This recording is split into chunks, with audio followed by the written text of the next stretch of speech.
You are live, Adam. The stream is live. Okay, that means we're live. Welcome into Silver Lining Podcast. It's Adam and Rex and Missy doing moderation today. We want to thank her for being our moderator today. And we're here to, talk about lots of stuff. We have lots of stuff brewing. And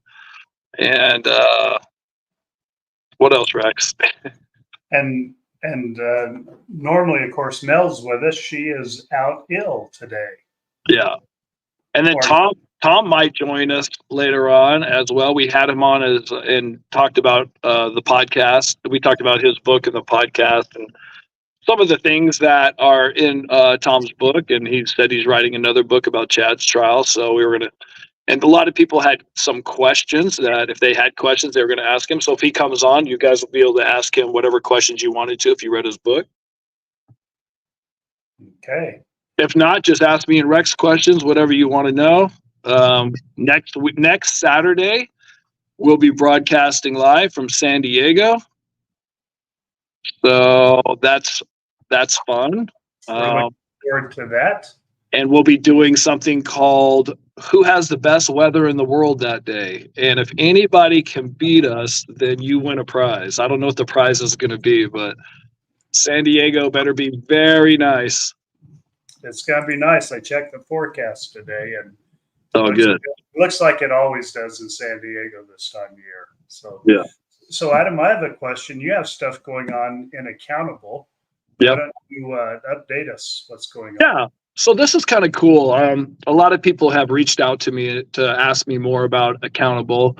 We got a new website that you can go on and you can check out all the different features and things that we offer with Accountable. And as we get more and more people that come on board, that, basically it's to help you achieve your goals. And, a lot of times in life, we set out to do something and then we get distracted and we never accomplish the things that we want to accomplish. Maybe it's like a huge goal, or maybe it's several little goals, or whatever it is. It just seems like, it's hard to do that. So that's what I do. Wow, that was exciting. You're muted now, Adam. There you go. I'm unmuted now. But I think the thing is, I partner up with people and help them achieve whatever goals they want to achieve. And by accountable means I text you every day. I make sure that you're doing what we agreed on doing. And so far, it's worked really, really good.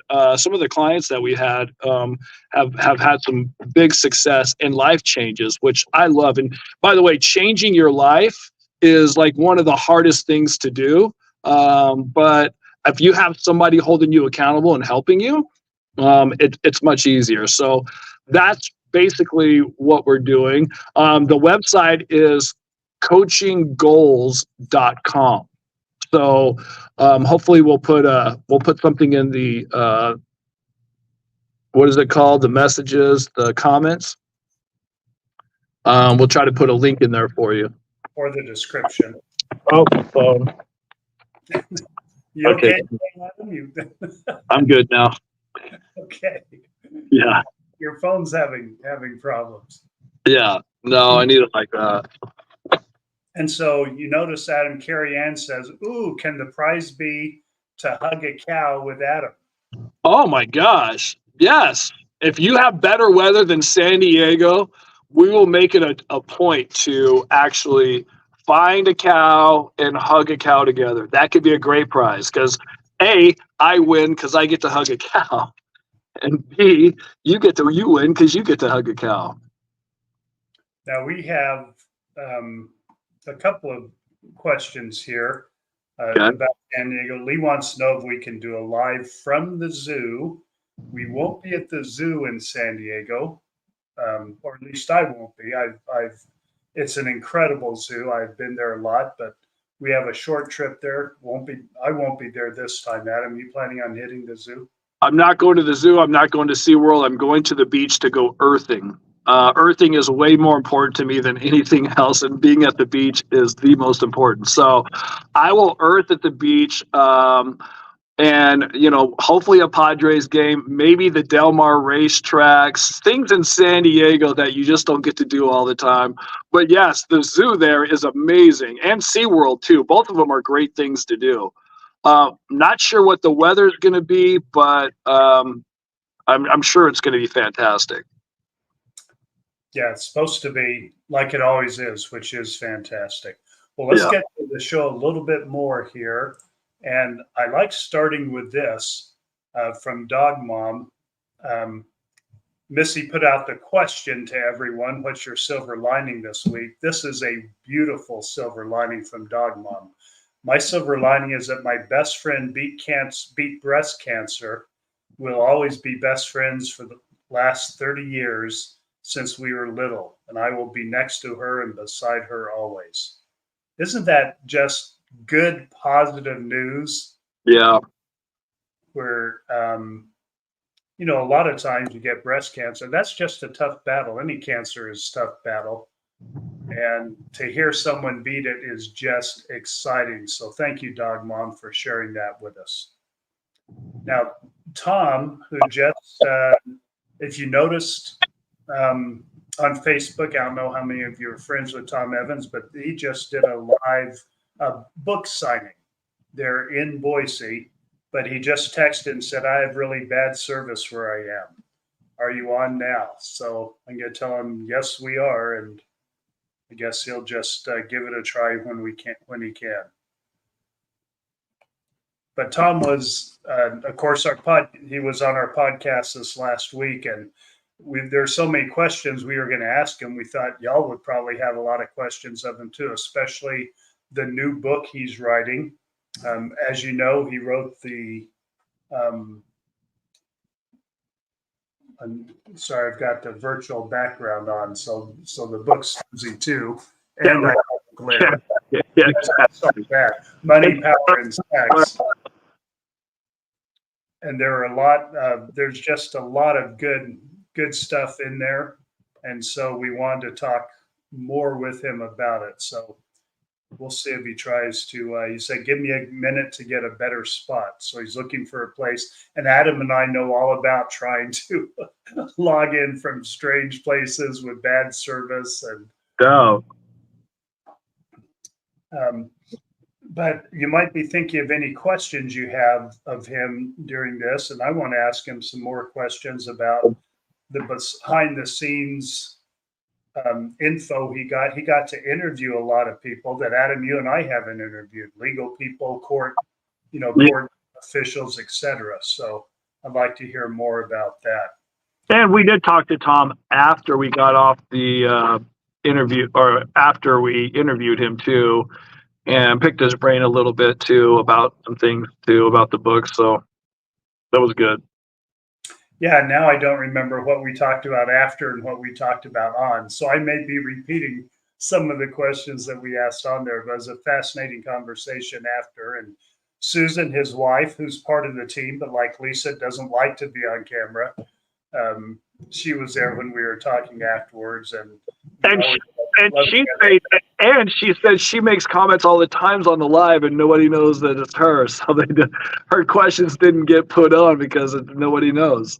I went back last time and looked, and her name on there was Susan, Tom's wife.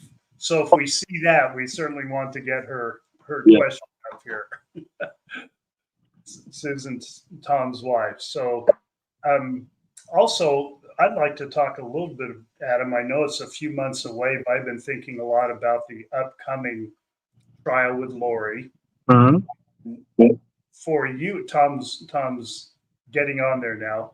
For you and I, Adam, there's a lot of questions we want answered, a lot of emotion involved in that because we're dealing with the death of Charles, the shooting at Brandon, just a lot of family dynamics inside our family that go along with that.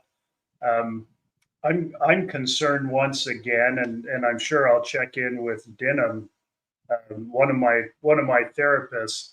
I'm concerned about what we should all be looking for when we face another round of trials. We talked about that before Chad's trial, and and we're not real sure how that would be emotionally.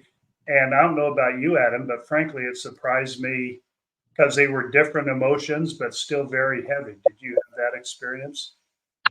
Yeah, it was definitely different. And with my feelings and my emotions, it's hard for me to dissect how I feel sometimes, depending on what the subject is, because I feel different about how Charles died than I do how the kids died, than Tammy. Like they're all different levels of how I feel about the whole situation, how I feel about Lori, how I feel about Alex, how I feel about Chad, how I feel about maybe others who are involved. So with Lori's new trial coming up, I know this last trial I wasn't involved in either one, which I was grateful for. And to be honest with you, I don't know if I'm going to be in Lori's this next trial. If I have to, and if Zach has to, that's the one that bothers me the most is Zach. I want to protect him. This has been like so hard on him, being that young, and having all these things happen to him, trying to process all that. So I'm yeah, I'm sure I feel like I'm after doing the book and the podcast, I feel so much stronger, emotional and spiritual, that I feel like I can handle anything. I don't know if I'll handle it well, but I know I can handle it. And you know what I think that is, Adam? I'll speculate a little bit on it. By the way, Tom's with us. Before we bring him on stage, there's one more question I want to address from Trishy818. But before that, I'll say I liked your perspective on that, Adam, because I feel much more prepared, but it was still heavy emotionally. And I think the preparation, I want to give credit to our optimists. I think a lot of the reason I feel so much more prepared emotionally is because of this opportunity and with the book, but the opportunity to process. And we've been able to process so much with y'all, and y'all have been a safe place for us. I know you're a safe place for each other. But that gets a lot of credit for at least for me feeling a little more confident emotionally coming up to whatever it is we're going to be dealing with when it comes. So let me put this question up for you, Adam, from Trishy818. She asked, do you guys speak with Brandon? I put it up for Adam because I haven't spoken with Brandon, but Adam has. Yeah. I went to lunch with Brandon about a month ago. I reached out, talked to him, and he's in a peculiar place in his life with his kids and the divorce with Melanie, and having the kids go back and forth, having his kids try to have a normal life, and those kinds of things. And I think and Brandon's I really like Brandon. I think he's such a good guy. And I want the best for him. So whatever that is for him. And I told him, I was like, whatever you need from me, I'm here for you. And he wants me to be around his kids. He says, his kids need, their Uncle Adam, or Grunkle Adam. I guess I'm another Grunkle. Is that right? Am I? Yeah. Melanie's my niece, so I'm her uncle. So her kids are, I'm a Grunkle. Who knew I was a Grunkle? It's a great place to be. Yeah, Brandon wanted me.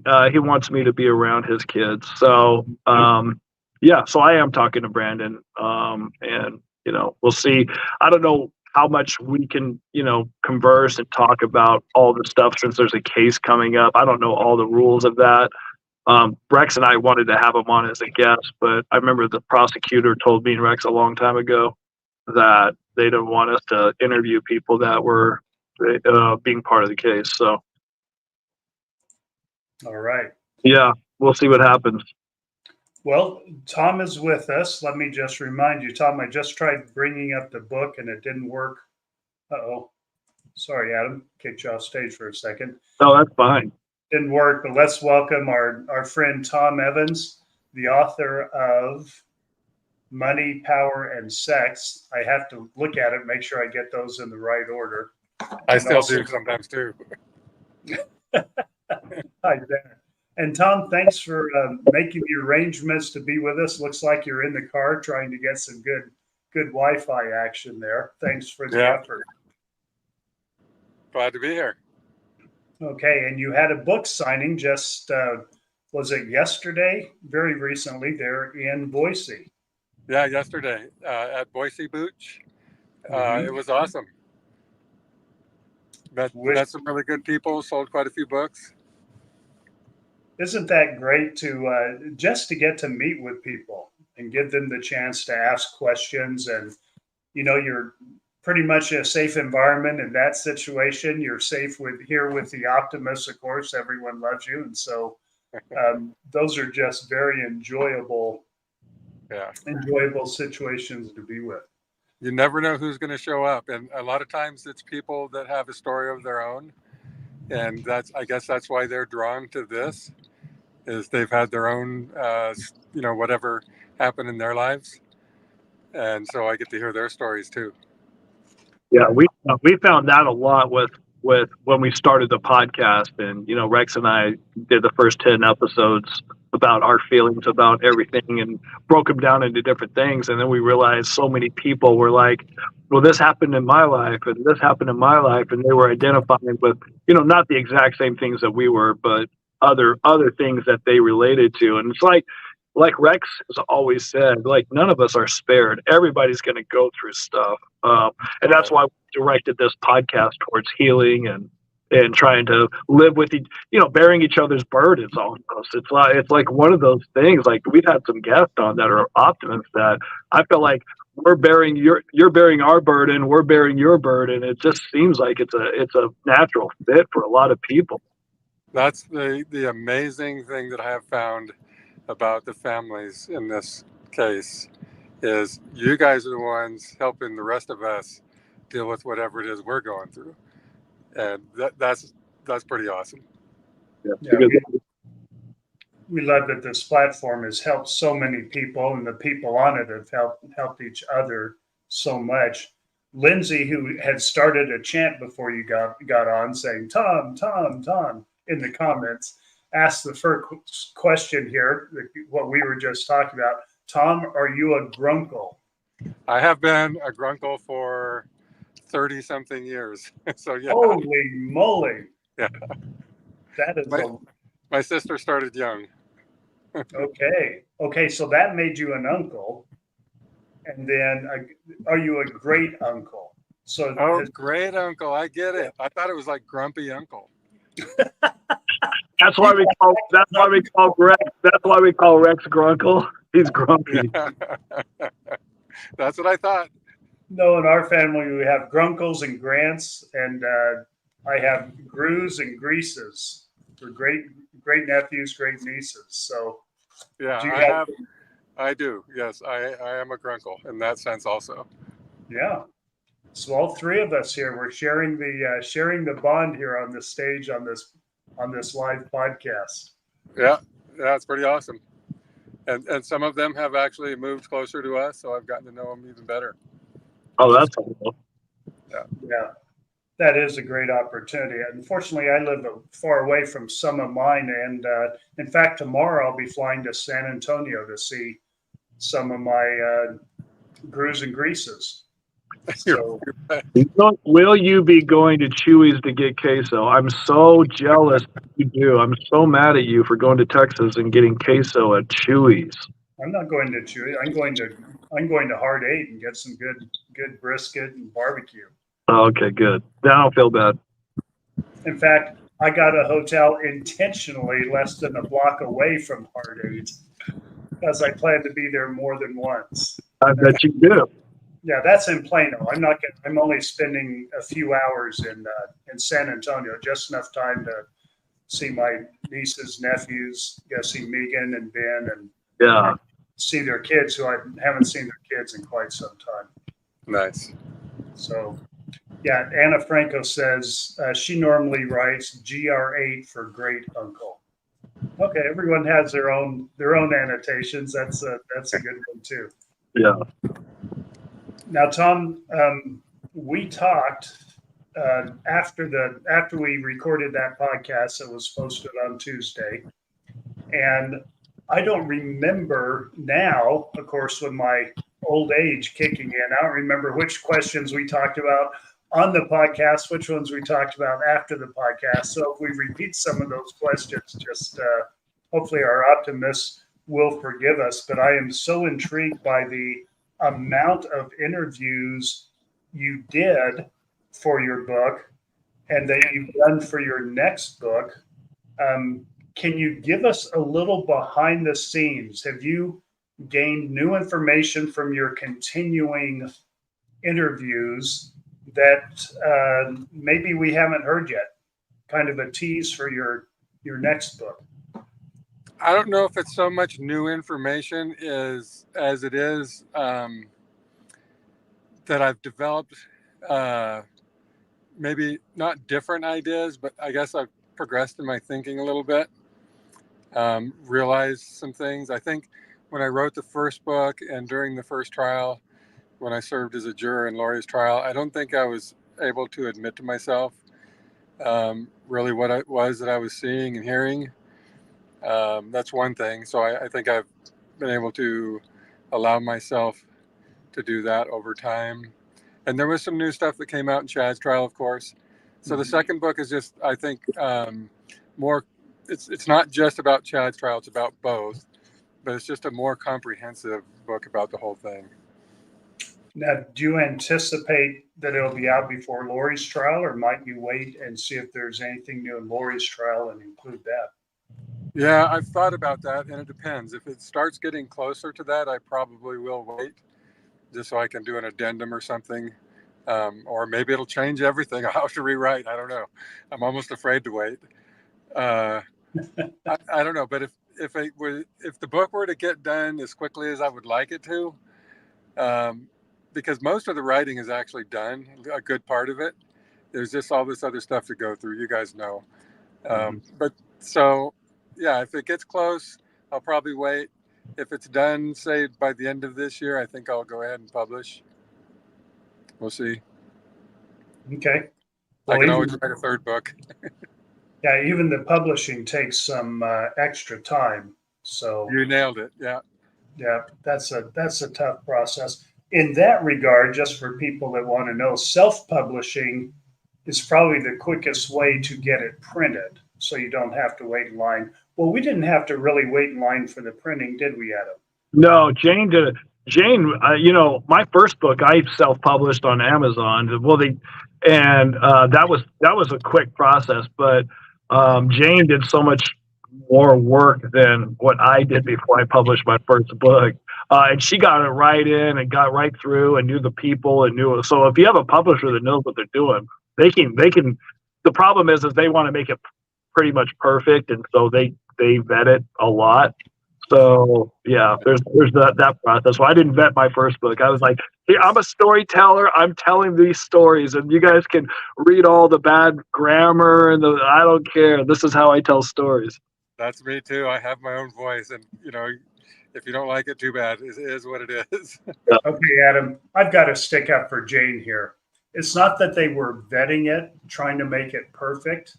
They were just trying to cover the stuff we gave them and make it readable. They weren't trying to make it perfect. So, yeah, I just say it a little bit differently because we put them through a lot of work with the stuff we fed them. Don't you think? I don't want to start a battle here with you, Adam, but no, they did a wonderful job with the book. Yeah, and they worked hard on it. Her and her, it's great that she has her family as is her staff. So they all work super close together. So yeah, that's definitely an option for people that are writing books that you can find a publisher like that, or you just go to Amazon and do it yourself. Mm-hmm. Yeah, I know Aiden, her son, was a main editor on ours, and yeah, he did great. He created stuff that we didn't even give him. He made it a whole lot better than what we gave him. Yeah, very good.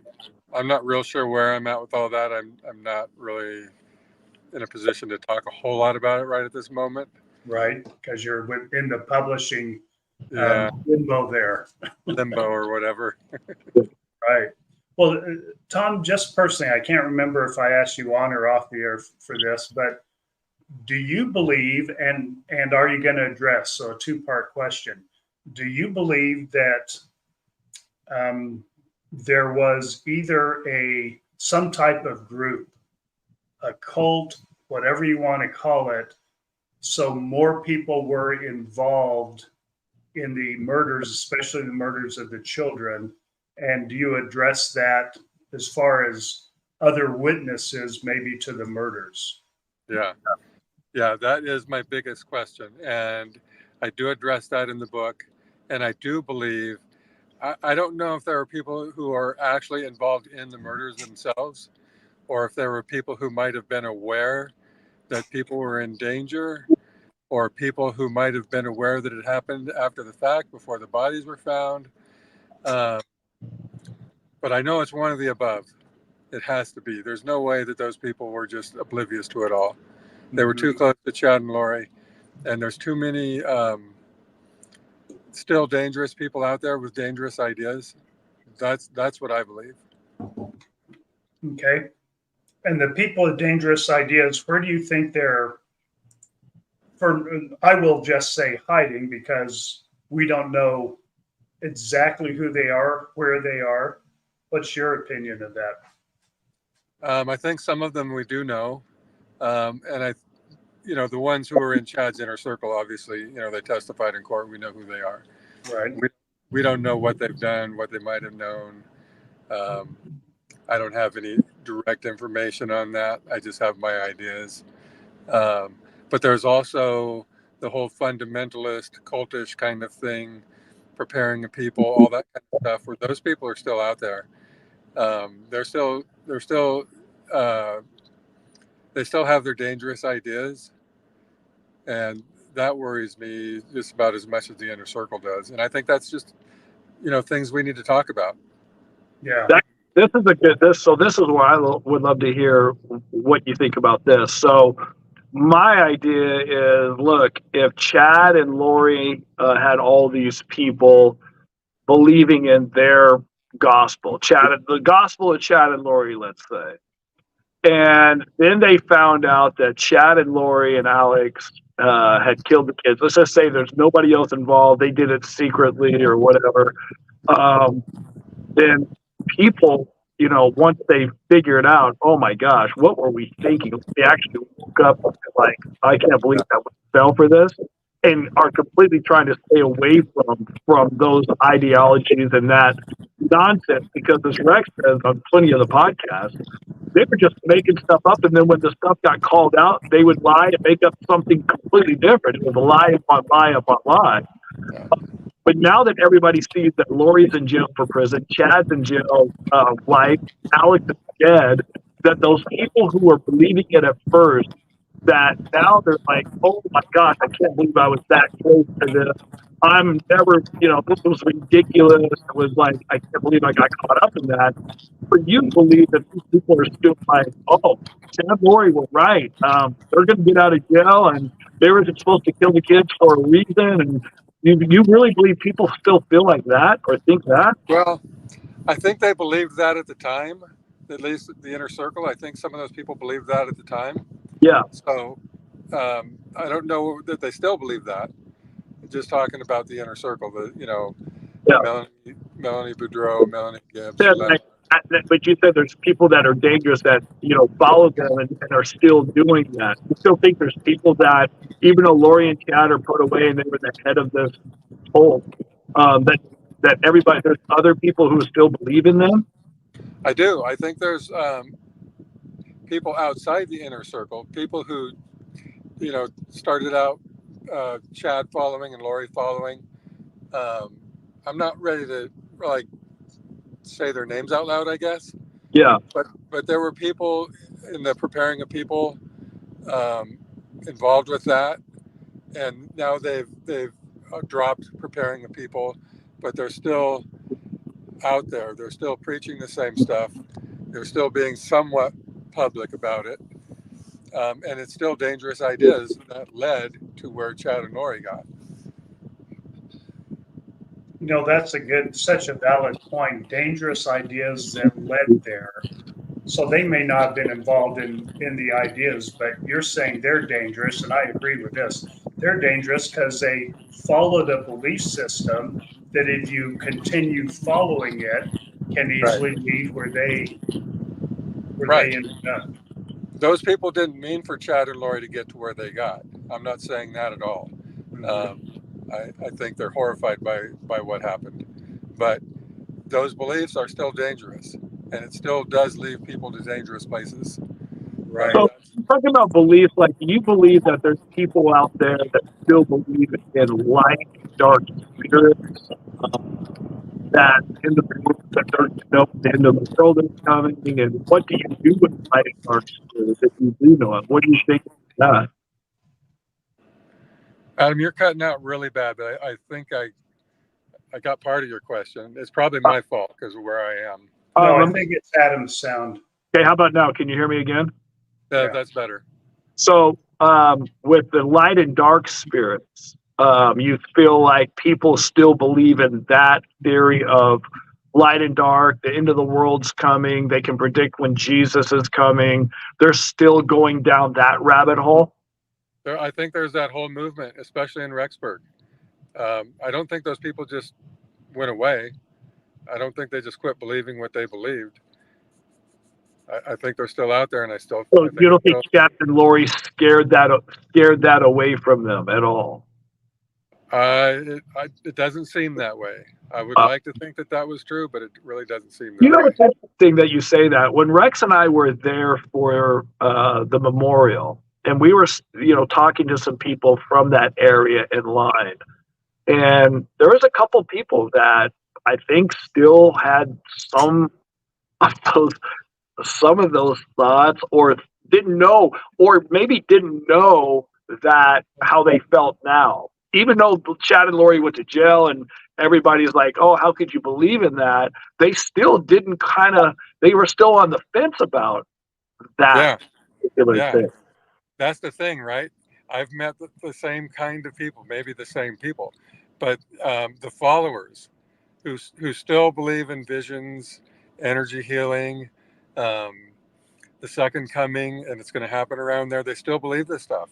What about casting spells? Because we heard about that in Chad's trial, how these groups would get together and cast spells. Do you think that this group in Idaho, or whoever these people are, do you think that they do stuff like that too? I honestly don't know. I mean, I don't have like specifics and proof of anything. It's just really conjecture. Mainly from talking to people who are still followers. Haven't been able to talk to any of the main people, the drivers of these ideas, but I have been able to talk to some of the followers. Well, I'll throw out a name, and strictly let me make sure it's clear so we don't get sued for slander. Personal opinion: if the people that are still following Julie Rowe are people that are on that path, they're following teachings very similar to the ones Chad and Lori had, maybe that go back to, and I'm not saying everyone that's read the book Visions of Glory necessarily believes this way, but the ridiculous interpretations that came from Visions of Glory, the people who followed them, they're on that path, aren't they? My opinion, they're on that path. I interviewed a lady who was a follower of Julie Rose, and she was a follower of Chad's. And I talked to her for over an hour, and she still has all the same beliefs. And her only complaint is that she's mad at Chad for taking it as far as he did. But all of the same beliefs, they're still there. Still have, there have been two people who just really surprised me when they approached me with their story, and they still believe all of this stuff.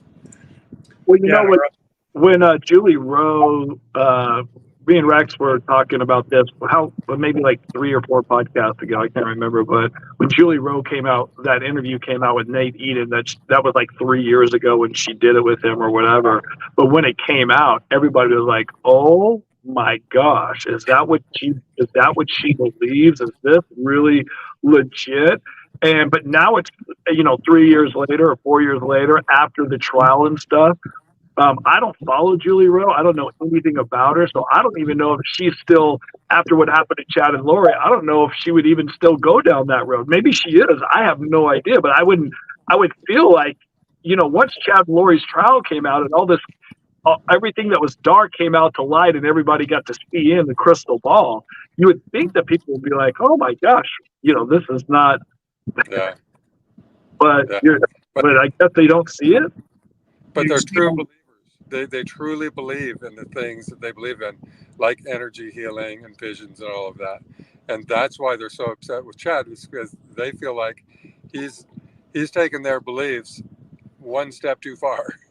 I guess one step. I don't know, but so the comment on the screen from our own Kimberly.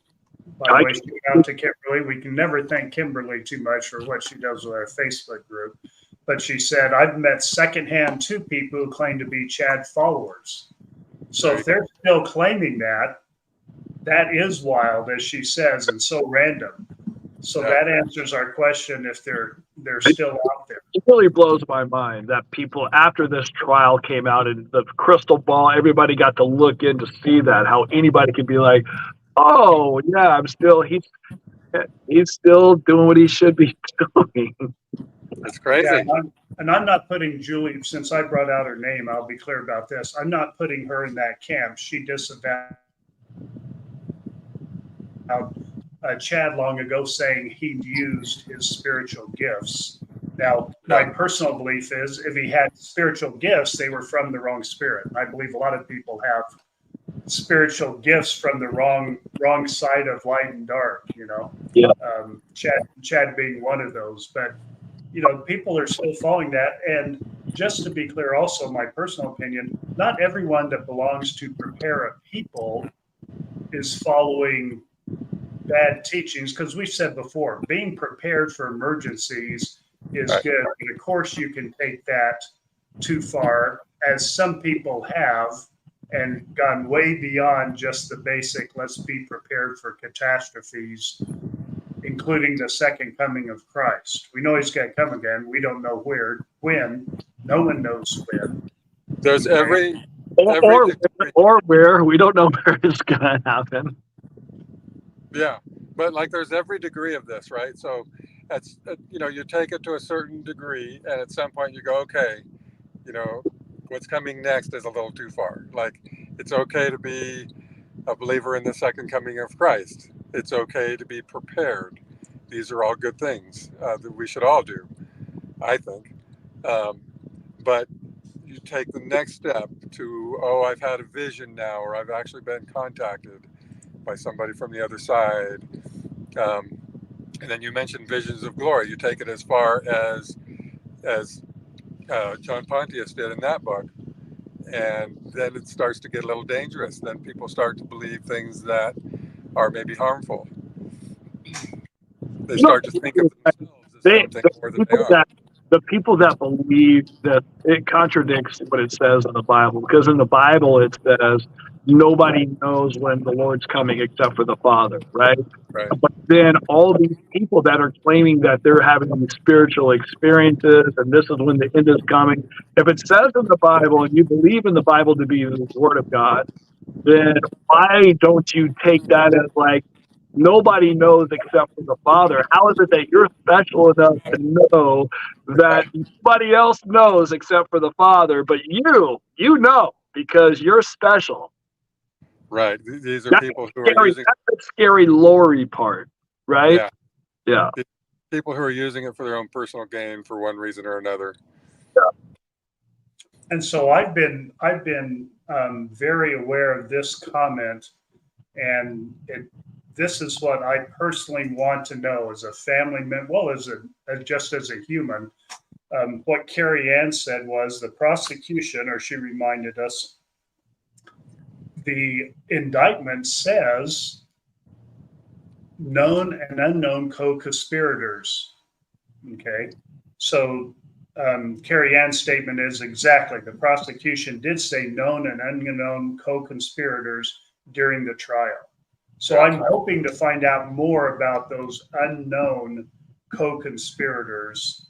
And my wish is that everybody that qualifies as a co-conspirator faces justice for what happened to the kids, Tammy, Charles, Brandon. That's a crime too, not a victimless crime. There are very many victims.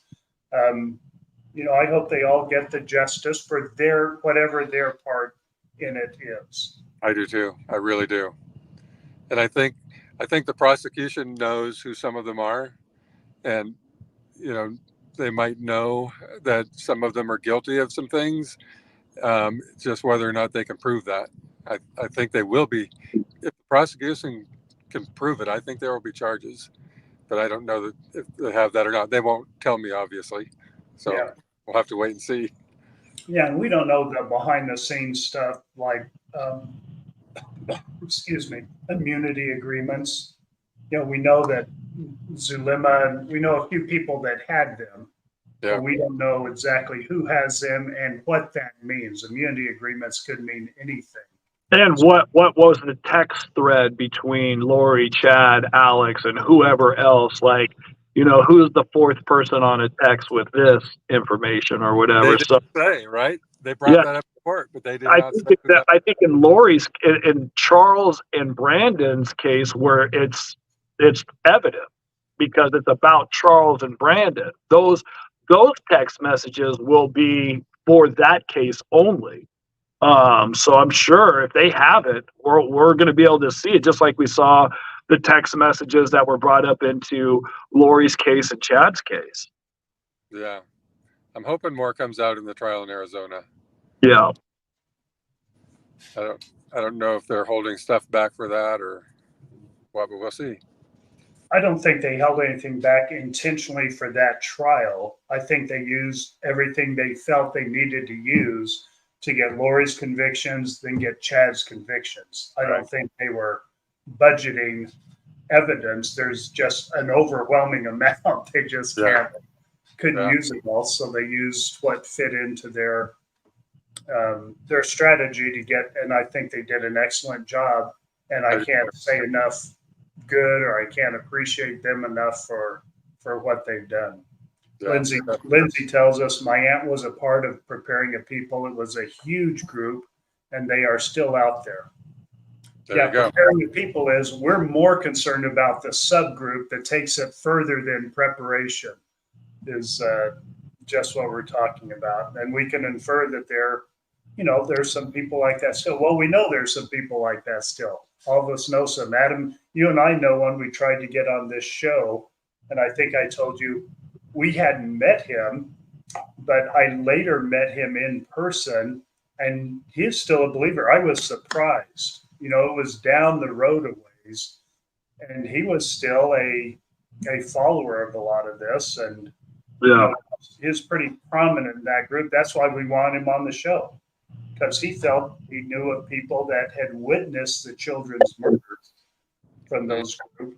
And I'm not saying he's a believer in Chad and Lori, but he's still following the path we're saying was so dangerous. And when I brought up Julie Rowe, he was not jumping on the bandwagon with me to talk about how wacko that is.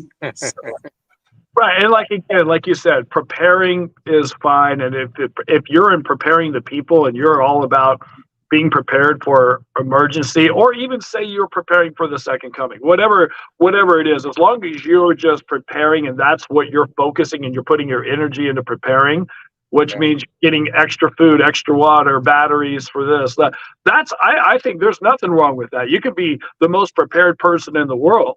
As far as I'm concerned, that's not something evil. It's not something you need to be afraid of or shy of, or but it's the part where Tom was talking about. When you take that next step, it's going to happen on this date. There's this, and then this, and then once you start going down that's where it starts getting confusing. Yeah. Well, and a lot of people want to prepare spiritually, which is also a good thing, right? Yeah. We all want to strive to be better Christians or whatever. and be prepared for. We're all going to have that day, whether it's the second coming of Christ or whether that's Either going on he's our own. coming or we're going to him. Yeah. Right. So that's not a bad thing either. That's a really good thing, and we all should be doing both of those things. Yeah, which are all basic Christian principles. Yeah.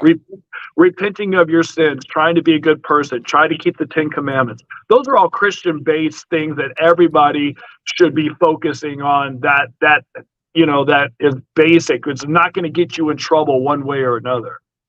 Yeah. Right.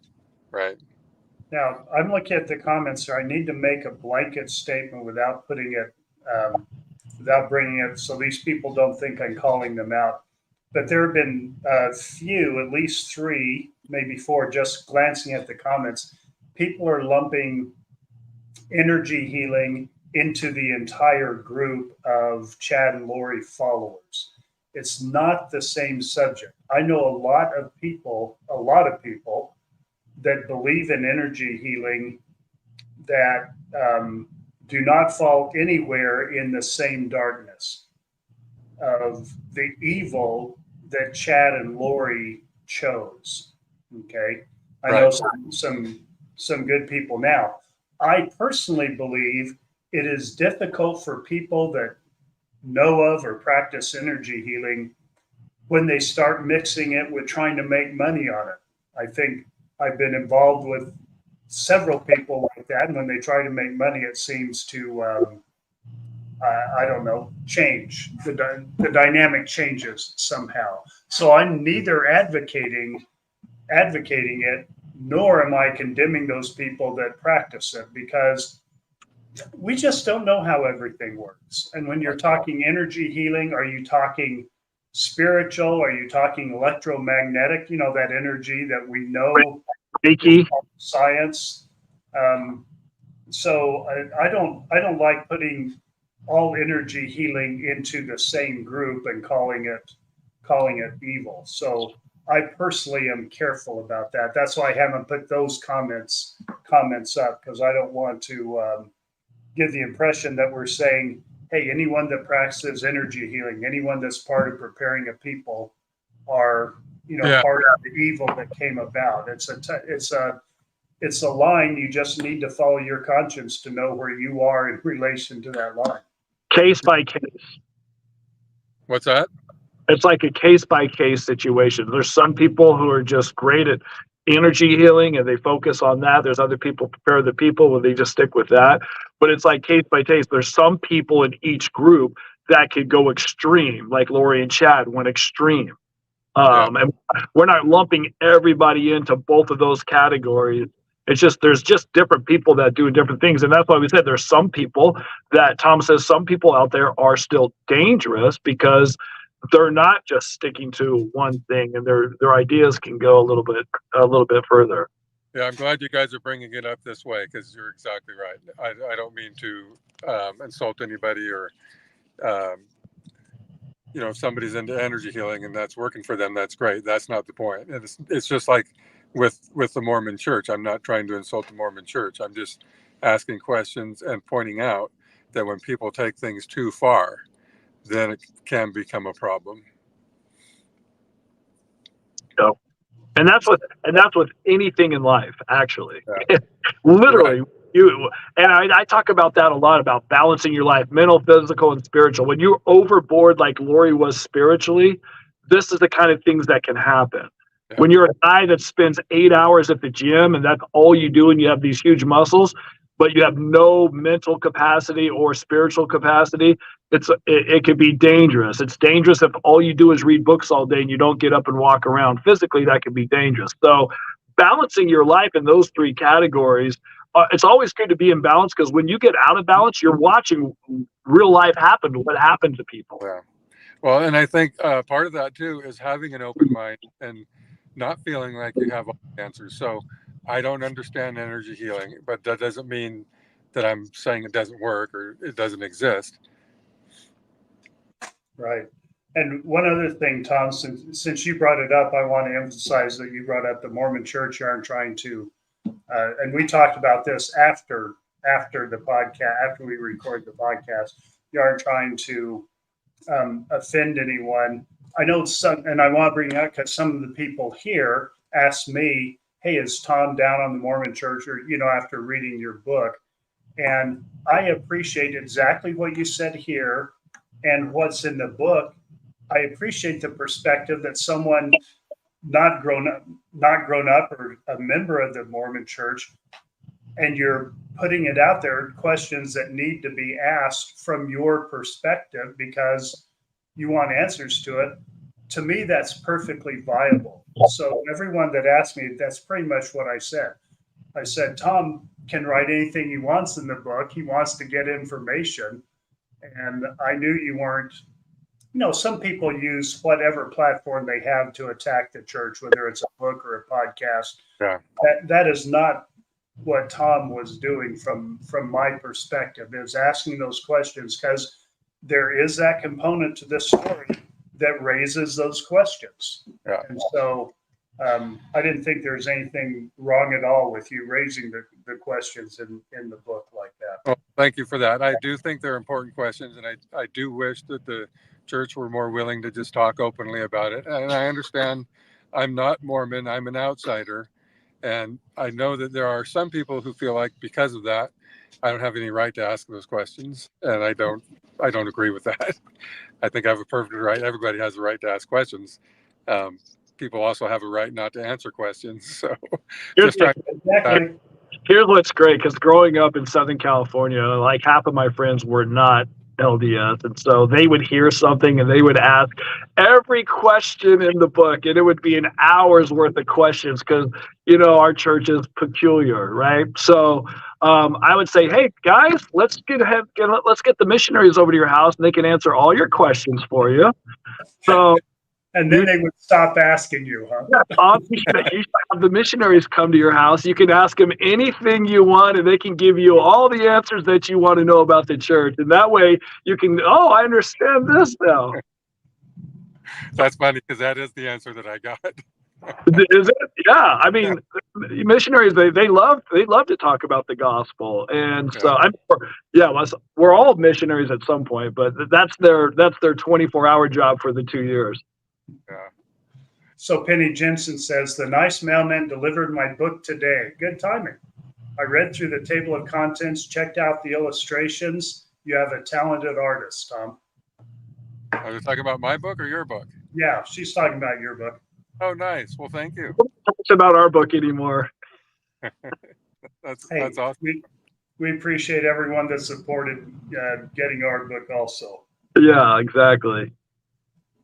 We always like Carrie Ann's perspective. She said, Lindsay Blake makes me feel like something is stirring for more charges to come with her interview with Nate Eden. Yeah. Yeah, I think we all got that impression. Even though I think the interview that Lauren did with Rob. Thank you. His name flew out of my mind. He intentionally didn't give any indication when asked something similar, but Lindsay made me think that could happen. And I don't like the trial. I don't like dragging this up and whatever the right word is, dredging it up and going through the emotions of it. But I sure want to get more information, and I sure want those unknown co-conspirators to be to face justice. So I guess that's the price you pay for that coming up. So, if they choose to do that, I really support that. Yeah, I do too. I hope it goes that way. Sometimes I wonder if I'm hearing what I want to hear, or if I'm hearing, if it's actually going to go that way. We'll see. Yeah, Tom, that's how I felt when I first wanted to know everything, and I decided, no, I don't really. My wife and I both decided we don't want to know what really happened to the children. We had our own idea in mind, and then I was in court and found out rather graphically, and I realized I was right. I didn't want to know what happened to the children, but when you go into the lion's den, you have to expect to deal with what's in there. And I went into court, so that's you what can't, I you got. can't take that back. Once I you've know. seen that, it's there forever, right?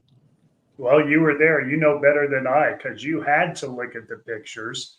I Yeah. got to avoid it for a while. So, Yeah. yeah, on that note, let's bring that up again, because Adam, we're going to be dealing with this more and more, talking about people's trauma and all that. And Tom, I know you've been asked this a lot and you've talked about this, but trauma is just, I can't imagine that someone gets through life without any trauma. And, you and I, Adam, have this trauma, but we've had other traumas in our life. I haven't had much. You've had more than I have. But here's Tom, just a good guy out, working at his cabin on weekends. And he gets thrown in here because he responds to jury duty and has to deal with this onslaught of traumatic stories, pictures, thoughts. I mean, he can't get away from it. It's not like you and I that can choose to think about it or not, to go to court or not. He's thrown into it. And those people are just traumatized. Everyone's traumatized. We're steering the podcast, Tom, towards finding resources for people so everyone can get the resources they feel they need to deal with what I'm calling now the collateral damage of true crime. Yeah. Good. And even true crime enthusiasts that do it as a hobby, on purpose, they still get they can still be traumatized by it. I'm not saying they always are or they are necessarily, but when you deal with real life stuff like this, it's traumatic. It's just traumatic. It is. It's almost like a car accident when you get called in for jury duty. It's that unexpected and horrible. So, Tom, speaking of trauma, was this case, being a jury in this case, the most traumatic thing that's ever happened to you? Or is there something else in your life that was more traumatic than that? I wouldn't say it's the most traumatic because it didn't happen to me personally or Right. to family members. Right. That's the good part, I guess, about being a juror is you're an outsider looking in, and you're not personally affected, other than you're having to sit through the trial and see all that. And in the end, it becomes more personal because I've gotten to know all of you people, and I've gotten to care about all of you people, and I know how much you guys are hurting and what you've been through. So in that way, it does become more personal. But it's not the same for me as it is for all of you guys. Right. And the other thing is, since this podcast is now steering for, how to deal with trauma and, healing and stuff, from your own personal life trauma, whatever it is, people dying that or whatever it is, how did you deal with it? Did you go to a therapist? Did you handle it yourself? Did you, is writing a thing for you? Did you listen to music? What was your mechanism to help you? So in my younger years, when I had a traumatic thing happen in my life, I didn't know how to deal with it. I did not deal with it in any healthy way. Just plowed right through, like, you got to man up and keep it to yourself and all that. And I think I went through probably extra years of that trauma that I could have used some help with. Now, this situation for me is a lot different because I'm a lot more mature and a lot more prepared to deal with things. But I had choices when the trial was over. I could have gone a completely different way. I could have just did what a lot of other jurors do. And I think what people expect jurors to do is go back to your life and forget about what you've been through. I couldn't do that. So writing the book, getting to know everybody, finding the good that I found in all of this has been extremely therapeutic for me. And it's not to say that it takes the bad away. The bad is still there, but there's also good to go along with that. So it's enriched me in ways that I would not have anticipated. Does that make sense? Yeah, for sure. Makes perfect sense to us. I still have nightmares. I still go through some of the stuff that I know you guys go through every day. I have that come back on me once in a while, but I have so much good that has come into my life through this that it's been, that part of it's been really positive. Lee T. Tom says, I appreciate Tom's insights and diligence. I think Lee is speaking for all of us and your willingness to share and your willingness to find so much good with all this stuff you had to go through. That's the, of course, that's the silver lining that we appreciate, because there is so much good there. It really is, I guess, overwhelming when you see how much good is around this unspeakable evil, and how many good people there are that have been forced to get involved with it. It's just amazing to me, the people that I've met, the strength of you people, the families, and how I remember right after Lori's sentencing, the first time I met Kay and Larry in person. We had talked on the phone, so they knew who I was, but we'd never talked in person. They just pulled me in and hugged me and thanked me, and it hit me right then, like, these people are consoling me. You know, and how much strength that took for them to be able to do that. Right. Maybe they get some of the same thing that I get out of it by doing that. Like, if you can help somebody else, be strong for somebody else, maybe that helps you get through your own stuff. I don't know. Exactly. But the strength that I have found, the fierceness, the persistence that I have found in the families and on both sides, and their willingness, like, they could go hide under a rock, which is probably what I would do, or they could distrust each other, like both sides of the family. Two families could distrust each other or not like each other or whatever, but it's the opposite of that. They're so loving and supporting of each other. I witness it every day in court. You know, Yep. When traumatic things happen, they would console each other. When there was just visiting to be done, they'd just be out there visiting, getting to know each other. And I really, really appreciated that. And thought, you know, that's special. That's not just how it would be for just anybody. I think two people came together and did two horrific things, or did several horrific things. But that doesn't describe the family at all. It's the exact opposite of that on both families. Thank you for that. And I'll add to that. You know, we have family members that are choosing to hide under a rock, and I support that also. Yeah. Everyone needs to do what they need to do for their own mental health. And if that means hide under a rock, as some family members are, yes, by all means do that. I totally respect that. The ones I've tried to talk to that are unwilling to talk to me, I 100% get that. I wouldn't talk to me either if I were them. Mm-hmm. And Carrie Ann, that has made a couple comments. You had an experience with her where you took her picture with Kay and Larry at the Children's Memorial. To remember that, she wanted to thank you for that too. Yeah. And as always on a live, we didn't get to all the questions. We're past the time our normal live goes. If it's okay, Adam, if you have a couple minutes, I'd like to address just a couple more. Okay. Kind of defer them forward.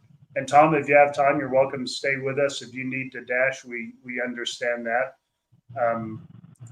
I do kind of. Pardon?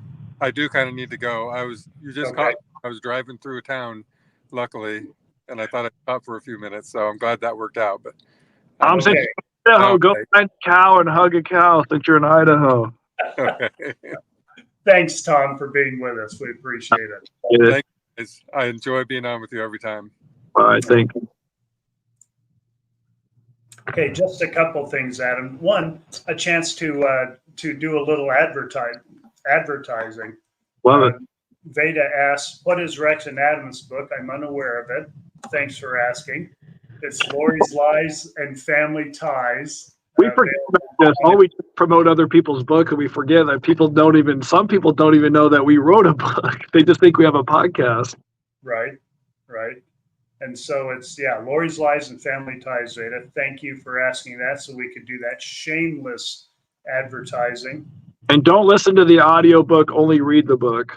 No, definitely listen to the audiobook. We did that also, and Adam doesn't like to admit that he cries, but there's ample evidence in the book of both of us tearing up during that. It's embarrassing. Yeah, it is embarrassing, but it is what it is. There's some nice comments, a lot of things we didn't get to, but just one other thing I wanted to address. And it's a question about from Terry. Why, if your belief is being questioned, do you get offended when speaking the doctrines that are practiced within those beefier beliefs? I'm honestly not trying to offend. And I appreciate, Terry, you qualifying it, saying I'm honestly not trying to offend. I get that. And the reason I wanted to bring this up is because people are a little, well, no, not a little. People are considerate about us. They don't want to offend us by asking questions about the church that you and I belong to. Chad and Lori belong to it. That puts, that makes it questionable in a lot of people's minds, like we talked about with Tom. If you aren't a member of it, you want to know about it, but you aren't quite sure what you can ask. I brought this up because I didn't want people to think they can't ask us questions like this. Okay. Now, Terry, I'm not exactly sure what you're asking about this with beefier beliefs, but let me answer what I think you're asking. And then if you want to come on a future live or send us an email at rexandadam@gmail.com, happy to address it. But I think when you're referring to beefier beliefs, they're the beliefs that some people bring up when they attack the church, or they try to put it in a context where, man, these people have some weird beliefs. And I think if you look into any religion, I mean, if you look into Christianity, you're talking about a belief system that has a person rise from the dead after 3 days. How strange can that be? So, any religion is going to have beliefs that other people don't believe or understand. I don't get offended at all. Talked about religion. I've read so many books against the church, for the church. I don't mind talking about the doctrine.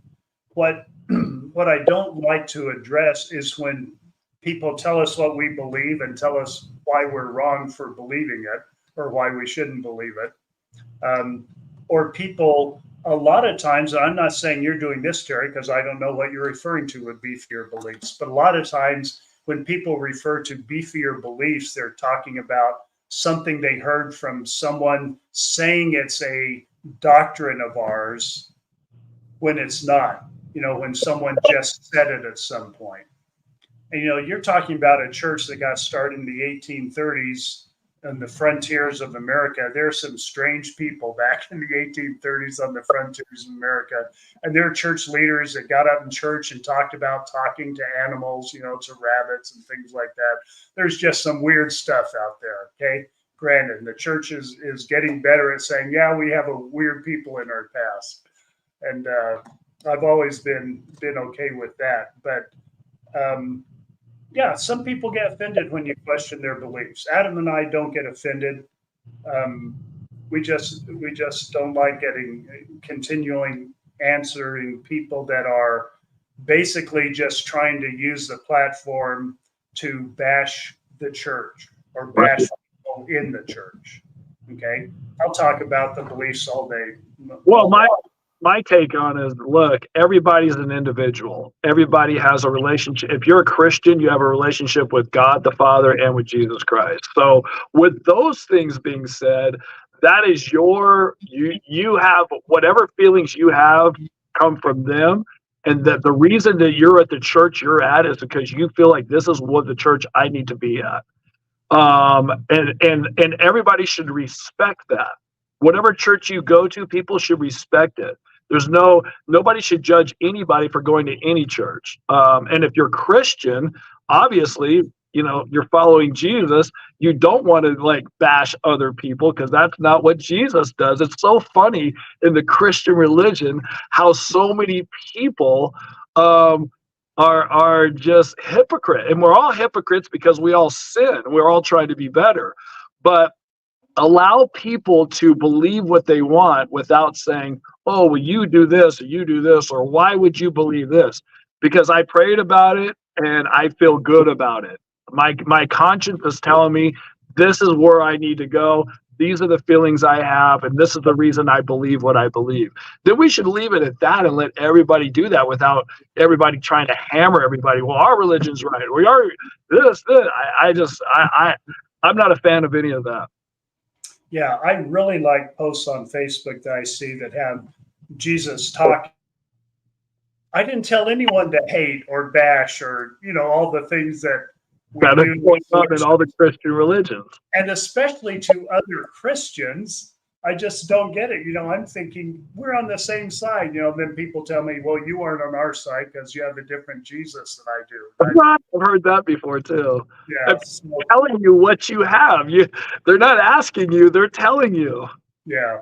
So it is what it is. But we don't mind answering questions like this that people aren't trying to offend; they just understand. And I know, Terry, I didn't give you a good answer to this, but I don't mind following up and having that conversation.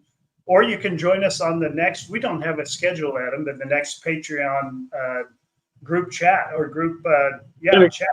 Yeah, maybe in a couple of weeks. I thought we said so. Yeah, I think we have an idea in mind. So, a follow-up comment by Terry. Thanks for that, Terry. And sorry we didn't get to so many good questions, other comments there. Stick with us next week from San Diego. Yeah.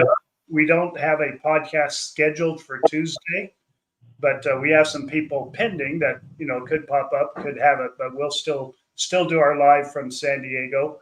And I don't know if I put this up. I had it queued up to put up, or if Missy did. If you did, Missy, thank you.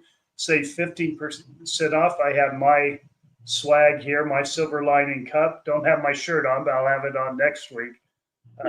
This weekend, Silver Lining merch store. So you can find where to get that. And Kimberly has comments more about the merch store in the comments here. So follow up on those. We'll take off for the day. Thank you for being with us. We love our optimists. I love our optimists. Thank you so much for everything you've done for us and for being a part of this.